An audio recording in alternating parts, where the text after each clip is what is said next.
In this video, everyone, we're going to discuss another 10 mistakes that newbies make.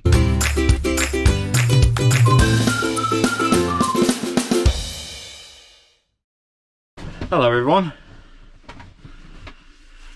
At the time of filming this, it's 3 degrees outside and it's been hoofing it down with rain. Now, if you've not seen this video, I would suggest you go and check that video out first, although you can watch it after this one. They're not in any particular order. But that video, which has become quite popular, is 10 mistakes that people make, or newbies make, before they're buying or when they buy their campervan and motorhome.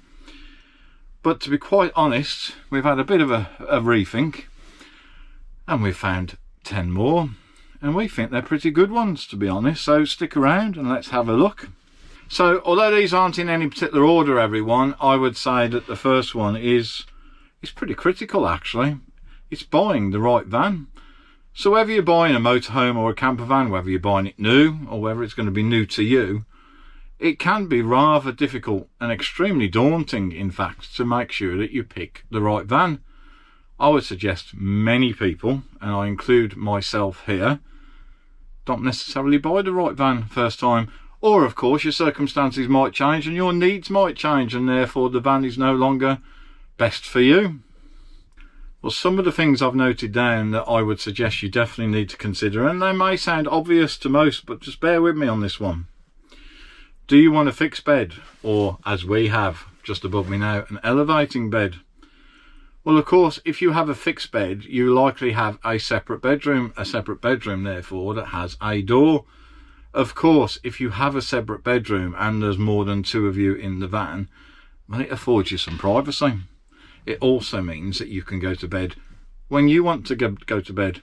Whereas for us, with the van that we have chosen, and we knew this, I wouldn't suggest it was a mistake per se, because we have an elevating bed that is literally in the living area of the van. Although there's 4 of us in the van, if one of us go to bed, it actually works out that we effectively all go to bed. It's one of the downsides, I guess, for the layout that we've chosen. But remember, as we've said in previous videos, we wanted a sub 6 metre van, and we believe that this layout affords us the most living space. Now, of course, as far as living space goes, you're going to be living in that space more, awake at least, than you will be when you're tucked up in bed. So for us, it's not a biggie, and we've not found it a problem. Although you could argue that if you want a little bit of privacy, there's no door that you can close to give you that. So that is something that you need to bear in mind. Another thing, and this particularly affects, I guess, campervans, but again, it depends how many of you are in that campervan, of course, and it depends whether you have an external awning come room that you can fit to the side of the van. But if you look at a campervan, and remember, we had a T6 Transporter campervan. I loved that campervan. But you become very aware, of course, that whatever you do is all done within that same little square that you occupy. So whether it's cooking, making a cup of tea, because we do like a cup of tea in the UK, whether it's watching the telly, whether it's just sitting there relaxing, you're all sharing that same square. So you do end up, particularly if there's 4 of you, and if you've got no additional space available outside in an awning, etc., you do find that you play a little bit of musical chairs if somebody wants to use the sink, or if somebody wants to get something from the fridge, etc. Just something you need to be mindful of. Then, of course, going back to the fixed bed, it's a case of what size garage do you require. Now, we sacrificed some garage space in RT line 590 because we wanted an end washroom. I did call it a bathroom once, people, and somebody got upset with that. But it's my van, I'll call it what I like. But we'll call it correct name today of a washroom. Well, our washroom has a separate shower rather than a shower over toilet. Some of you may be happy to have a shower over toilet, in which case that is absolutely fine. We wanted a shower that was separate from the toilet. But the payoff for that, of course, is you reduce the amount of garage space. So our garage, effectively, instead of it running under the fixed bed, like many layouts have, we have it upended, so it's a standing up garage, effectively. I've just realised I got my cap on. That's very rude of me. I'll take my cap off. So you have a stand-up garage, which effectively is very useful, but not as much space as would be afforded by one that goes underneath a fixed bed layout. It does, however, have some handy shelves, of course, to at least split that up. And we've also found another benefit of the stand-up garage is the fact that you can keep things on the separate shelves, and therefore you're not digging your way through a lot of stuff in maybe a larger garage under a fixed bed to try and get to something. For us, we think that's a little bit of a bonus. There are also weight limits to consider, of course, because depending on when you pass your test, if it was before the 1st of January 1997, it's not a problem, but if it was 1st of January 1997 or onwards, then you would be limited to 3.5 tonnes without actually going for your C1 licence. This van, of course, is 3,500 kilo limit, so Fran could, if she wanted to, drive this van even though she passed the test after the 1st of Jan 1997. So how do you ultimately, let's say you've scribbled down lots of different notes, you want a fixed bed or you don't want a fixed bed, you want a washroom with a separate shower, or you're happy for it to be over the toilet, whatever your specific needs are, how do you then go and still choose the van that you want? Because of course there will be many vans that fit into that criteria that you've written down. Well, number one, of course, I would say watch YouTube videos. I guess I'm going to kind of say that because we make YouTube videos. But YouTube videos can be very, very useful, not just necessarily on our channel. There are plenty of channels that do reviews on campervans and motorhomes. The second one we would definitely recommend, and it's what we did ourselves, would be go to the National Exhibition Centre. It's in Birmingham. Go to a show. I'm sure there's other shows around the country, but we went to the National Exhibition Centre and we had a good poke and prod around so many different vans, including layouts that we thought we probably wouldn't be interested in, but we felt while we were there we'd have a good poke around anyway, just to make absolutely certain we were making the right decision.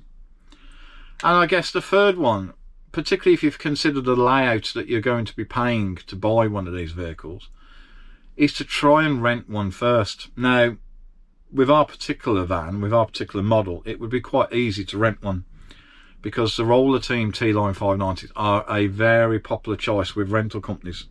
So if you were interested in a Roller Team 590, it would be quite easy to go and hire one first. Now, of course, hiring one is still going to be expensive. If you're hiring it for a week, it could be £600, £700, £800.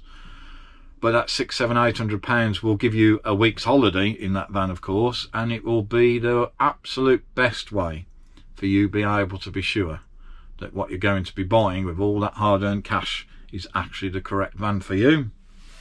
The next one on here, and again, I would certainly accept the fact that we underestimated this, is underestimating the cost or the other costs that you may not have considered when you invest in a campervan or motorhome.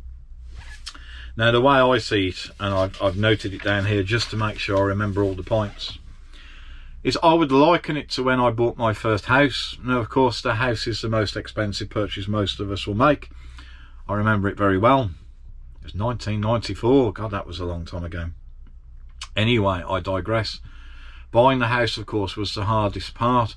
But because we were starting from day one, the very beginning of ownership, of course you realise there was a lot extra things that you needed to buy for that house. You don't just simply move into an empty house, do you? So of course you've got all that furniture and the fridge and the washing machine, you know the stuff. Lots of things that we had to buy, and of course those things added up to quite a big expense. Well, it's not totally different with a motorhome. Okay, I don't have to buy sofas for my motorhome. But as you will have seen if you've watched this video, and if not, please check it out, our essentials video. There are a number of things that you realise that you need or you want to have in your campervan. For example, we choose to have a microwave in our campervan. You don't have to have one. We choose that we do want one in the campervan, and we wanted one of a lower wattage. We didn't want to be ripping out one from our kitchen every time we used our van. We chose to have a TV, and again, that's controversial for some people because you're away on holiday, but we like to have the TV. We purchased a TV for the campervan. Then, of course, it's all the cooking equipment. It might be the toaster. It's the utensils. It might be things to protect the van or keep you warm at night. So we have a tailor-made external screen that we wrap around the front of the van, because that is much better than using the internal blinds. It stops any condensation build up. It helps keep the heat in the van in the winter, and it helps keep the heat out of the van in the summer. All these things add up, and I think it would be safe to say that if you wanted to really go for it, you could probably quite easily be approaching 4 figures. So it's underestimating the additional costs after you've already made that big expensive purchase of buying that van. There is an additional caveat to that one, everyone. If you're going to buy a motorhome and it just so happens that it's not brand new, but it was registered between September the 1st 2019 and 12th of March, or let's say the 11th of March, because I think it changed on the 12th of March 2020, then you would fall foul of a tax change that our lovely UK government imposed on motorhomes. It caused a big uproar at the time. All the caravan and the motorhome clubs and obviously the motorhome builders were in uproar and challenging the government over this. They basically applied the tax regime that I guess was similar to a luxury car rather than treating it as a commercial vehicle. Now, the problem with this was, if you were buying the vehicle new, it added a big chunk of money up front at the very beginning. But of course, if you're buying this second hand, which you would be by now, that's not necessarily an issue, of course. But unfortunately, that tax change affected the vehicles longer than just the initial purchase. So if you're about to buy one, you really do need to check this, everyone. Because if the vehicle you're looking at was registered between September the 1st 2019 and we'll say March the 11th, please look at the links below the video that I'll put to the government website to satisfy yourself about these dates. March 11th 2020, then you have an ongoing additional tax bill every year until year 6, I believe. I think the added or the increased cost is to the tune of £320 on top of what your standard road tax bill would be. Again, please check the link below this video to satisfy yourself with the numbers I'm quoting. That is my understanding. You don't want to be purchasing one of those vehicles within those 6 years. Now, after the 6 years have passed, it does revert back to the normal tax regime, which is absolutely fine if you're buying a van 6 years or 7 years old. The reality is, for many people, they are having to pay this for those first 5 or 6 years. The government decided in their wonderful wisdom that they have that they were not going to even consider refunding people that had purchased their motorhomes with the bigger tax hike. And I guess equally importantly, or more importantly, as you would be buying it second hand, they were also not going to change, or they are not going to change the classification or the tax band that that vehicle sits in. So that vehicle suffers that tax band for its first 5 or 6 years. The next one is noise. Now, I'll keep this brief, but in my very early days in the industry I worked in for 29 years at the end, automotive glass, I used to drive a Ford Transit van. And I used to drive a lot of glass being carried in the back of that Ford Transit van. I used to have car windscreens strapped down the one side and big commercial truck windscreens strapped down the other side. So I guess I was used to this one. You may not be if you've only ever driven a car. These are, at the end of the day, vans. And because they are vans, they are quite noisy. You have to be used to that. And because, of course, it's a campervan or motorhome, there is a lot of airspace for that noise to travel around in. You're also carrying a lot of stuff that can also make a lot of noise. There's cutlery in drawers, there's things in the oven. Now, yes, you can do things to mitigate some of these noises, but I personally know someone that got so fed up of chasing the noises around the van, they ultimately gave up and they've walked away from the whole van life scene. You really do have to be aware that you just may not be able to stop every single bang and rattle as you're driving down, particularly the UK roads, as they're not the smoothest. One of the recommendations we would give is, we would say, always have quite a few tea towels. Tea towels are your friend, everyone. Not because they're just useful because they're tea towels, but you can wrap things like cutlery in them to stop them rattling about. The next one, as we talk about the fact that it's a van, it's the actual driving of the van. Particularly with this one, because it's a motorhome. It's completely different to driving a car. At the end of the day, this van is 2.35 metres wide. It will not pull away from junctions like a car. It does take longer to pass vehicles or slower moving vehicles, so you're kind of having to plan ahead a little more. and there's more of a drone, I guess, from the diesel engine, although we have a 9-speed auto, which at 70 mile an hour, I think it's sitting at around, I can't remember exactly now, it's about 1800 revs, so it's not particularly working hard, but you are still very aware that it's a van. People like the fact that the visibility is better, because of course ultimately you're sitting up higher. You're sitting up higher than the Range Rover drivers. It annoys them, I think, occasionally, because you're looking down on them. So it does afford you good visibility, but then because it's a campervan or motorhome, it also has reduced visibility to the rear. Yes, some vehicles like ours has a camera that you can use to see what's behind, and of course it has a reversing camera, which is very handy, but it's not the same as just looking in an interior mirror or having a glance over your left shoulder. Turning corners and going around islands, again, this may sound quite obvious, but if you've only driven a car, it might surprise you. Think back to the example I gave of me driving that transit van with the glass. Well, the glass of course had a lot of weight, and although it was strapped, it wanted to move as you were going around corners, going around islands. So what you end up doing is you approach these junctions and islands at a slower speed, and I guess you just have to keep yourself very aware that as you're going round corners, things are going to move about, and you want to reduce that as much as possible. It's not scary, it's just something you need to be aware of, something you need to appreciate, and you just allow for it in your driving style. Another thing to think when driving the motorhome in particular is the mirrors extend out on long arms, and I became quickly aware that the country lanes that I've driven down many times in cars and never thought about it at all, many of these country lanes have got trees that are literally on the periphery of the lane itself, and it means that if you're not careful, your near side mirror is going to strike that tree, and if it does so, you don't need me to say this, there's only going to be one winner, and that'll be the tree, because the tree isn't going anywhere.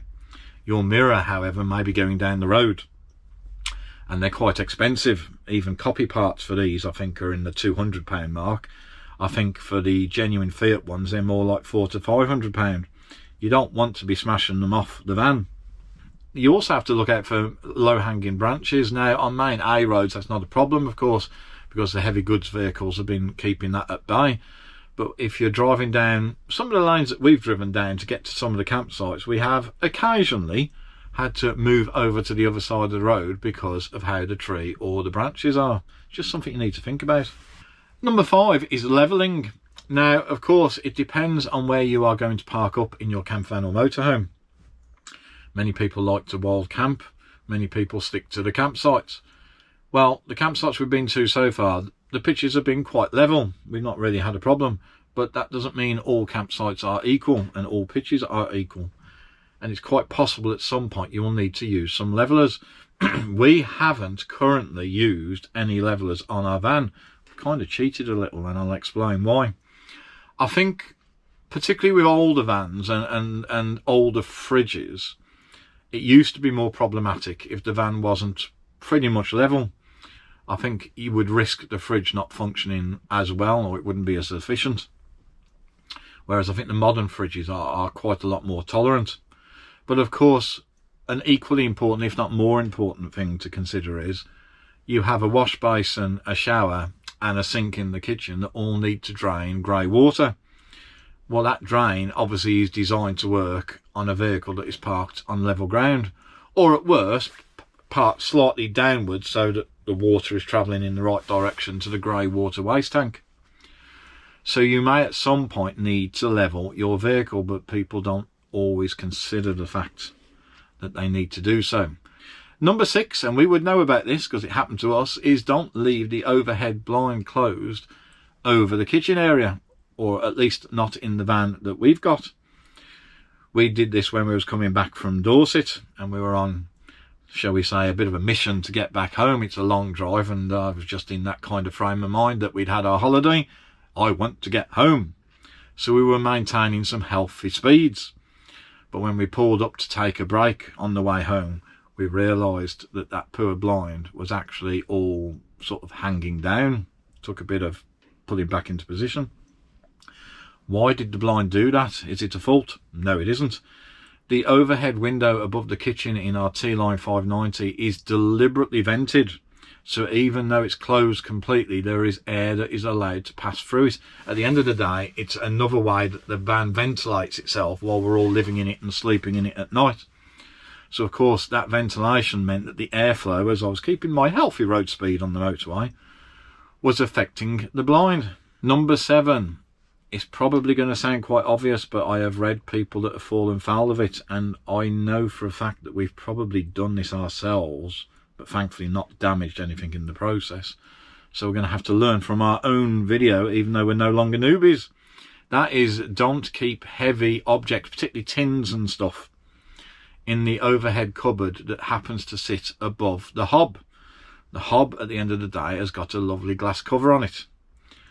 And I've read so many incidences where people are trying to find where they can get a replacement glass cover for their hob because they've dropped something heavy of it and the obvious has happened. Just don't do it, people. Try and keep some lighter stuff in that cupboard. In our particular van, there's a cupboard to the left of it where if something did fall out, it's only going to hit the sink. Number 8, don't pack your fridge completely full. The fridge in most campervans and motorhomes is not the same as what you would have at home. How they function is different. I don't know the technicalities. I don't need to know the technicalities. I just know they're different. But what it means is you absolutely need to ensure that there is air able to get around everything in the fridge. Now, on one of our trips earlier in the year, we went a bit mad with packing our fridge. Now, when we arrived on site, the fridge had already been cooling down beforehand. It had been cooling on the whole journey, and it was I think it was about a good 3.5 hours travel time. It was for our mini East Coast tour. If you want to see that, check out this playlist. I'll put a link in the description below this video. Unfortunately, because of how well we'd packed the fridge, or how much we'd packed the fridge even, the meat in the middle, or the packs of meat in the middle, which was, I guess, the worst thing that we could have done, they actually felt warm. It weren't a case of they weren't as cool or they weren't cold enough. They felt warm. You absolutely can't be packing a motorhome or campervan fridge up. Now, if you're watching this video and you're not a newbie and you've done it for many, many years and it's never been a problem, I've got no answer for you. I can assure you now, it is a known fact. I have read up on it, researching for this video, and we've actually fallen foul of it ourselves. So just make sure that there's enough air going around everything in your fridge and you'll be absolutely fine. Number 9 is fit wing mirror protectors. Now you might be thinking, well, I've watched some of your videos, you haven't got any yourselves. Well, I have now. They're these. Put a picture in the video now. Haven't fitted them yet, but we will be before we go out in the van again. Why fit mirror protectors? Well, as we touched on earlier, when you're driving along the roads, these vehicles are quite wide and the mirrors are quite expensive. You become very aware that they're kind of sticking out there, almost waving at other passers-by to hit them. These protectors, of course, will not protect against everything. If I'm going to strike a mirror on a tree at 50 miles an hour, there is no protector in the world that's going to protect that mirror. If you really wanted to, you'll have to pull up and go and pick up the pieces down the road because the mirror will be no longer attached to your van. But for more gentle knocks or slower speed altercations on the road, they should afford a good enough protection to stop you having to replace the mirror unit. Once we've fitted those mirror protectors and we're happy with them, we will add them to our Amazon store shop. The link to our Amazon store shop, people, is always in the description below our videos. Please go and check it out. We earn a small commission if you do purchase anything. It costs you nothing more, but we're very grateful for your support. Number 10, that's the last one, everyone. Does the electric hookup, or when you're plugged into electric hookup, should I say, charge both the leisure batteries and the vehicle battery in your van? The answer to this is complicated because it actually depends on your particular van. When it was built, who the maker was, you would need to go and ask the original converter. There is a misconception amongst some people that when you plug in the electric hookup cable, it is looking after both the leisure batteries, or leisure battery at least, and the vehicle battery. And the fact is, not all vans are created equal. Now, just before filming this video today, I contacted Roller Team Technical. I'll leave the number for them in the description below this video should you want to call them yourselves for anything, and you own a Roller Team van, of course. Although the answer wasn't quite as definitive as I wanted, I have been told from their technical department that our van, our 2020 T-Line 590 van, does indeed charge both the leisure battery, which you would expect it to, but equally importantly, the vehicle battery. Why are these things important? If you're on a campsite, why would you worry about your vehicle battery? Well, if you're not staying on a campsite in the winter for too many days, of course that's not probably going to cause you any issue at all, as long as you're not using the vehicle battery for much. You might be using the vehicle battery though, everyone, because when you leave the vehicle you might have an alarm on the van and you might have a tracker on the van. So never assume that there's no drain coming from that battery. But anyway, I think this point is probably more relevant to those people that store their van at home.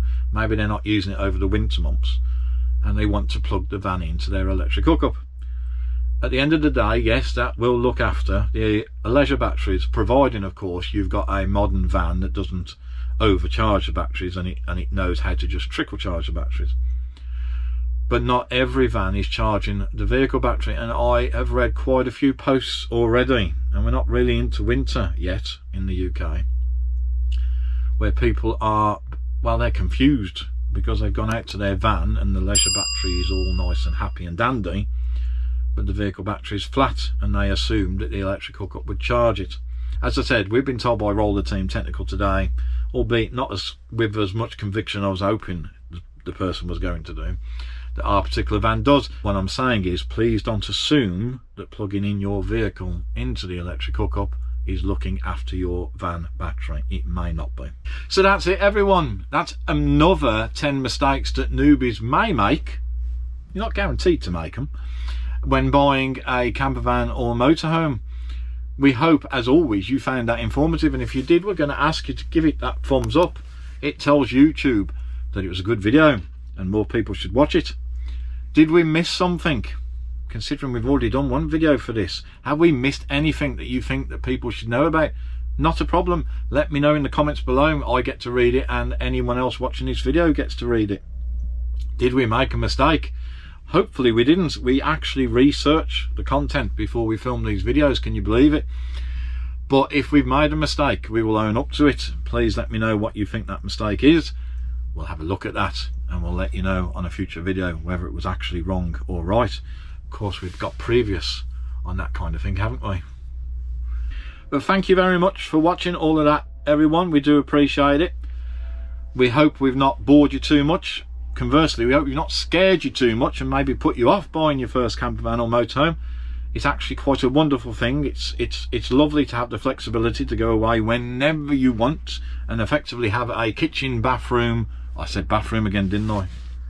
A kitchen, washroom and bedroom literally behind your driver's seat. They're worth investing in our opinion. See you on the next one, everyone. I've got a sudden desire as I'm eating my lunch before I go home to listen to Fleetwood Mac. Gone I'm old.